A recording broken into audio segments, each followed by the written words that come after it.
పరిశోధనల కోసం capsule star liner ద్వారా స్పేస్ కి వెళ్లిన వ్యోమగాములు సమస్యల వలయంలో చిక్కుకున్నారు. కొన్ని వారాల కిందటే తిరిగి రావాల్సిన వారు స్టార్ లైనర్లో తలెత్తిన సాంకేతిక సమస్యల కారణంగా అంతరిక్ష కేంద్రంలోనే ఉండిపోయారు.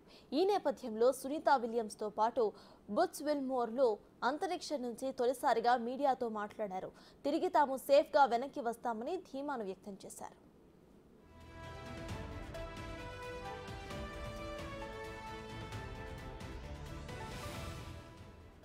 థ్రస్టర్ పరీక్ష పూర్తయ్యాక తమ తిరుగు ప్రయాణం ఉంటుందని సునీతా విలియమ్స్, బుచ్ విల్మోర్ తెలిపారు. తాము ఎక్కువ కాలం అంతరిక్షంలో ఉండటంపై ఫిర్యాదులేమీ చేయటం లేదని, స్టేషన్ సిబ్బందికి సహాయం చేస్తూ ఎంజాయ్ చేస్తున్నామని తెలిపారు. స్పేస్ క్రాఫ్ట్ మమ్మల్ని ఇంటికి తీసుకువస్తుందని, ఈ విషయాన్ని మనస్ఫూర్తిగా నమ్ముతున్నామని సునీతా విలియమ్స్ పేర్కొన్నారు.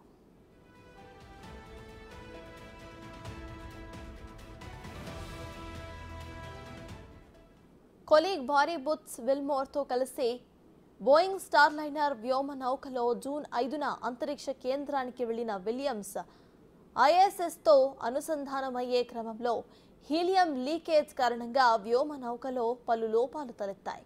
ఉత్కంఠ నడుమ ఎట్టకేలకు జూన్ 6న స్టార్ లైనర్ సురక్షితంగా ఐఎస్ఎస్తో అనుసంధానమైంది. అయితే వారి యాత్ర సజావుగా సాగకపోవడంతో ఆమె తిరుగు ప్రయాణం మరింత ఆలస్యమైంది.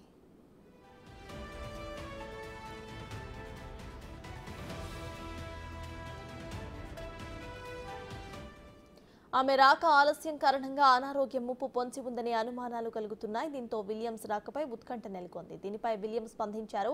తాము సురక్షితంగానే ఉన్నామని, తమ ఆరోగ్యానికి ఎలాంటి ఢోకా లేదని అన్నారు. ఆలస్యంపై వివరాలు వెల్లడించారు. స్పేస్ నుంచి తిరిగి వస్తామని ధీమాను వ్యక్తం చేశారు.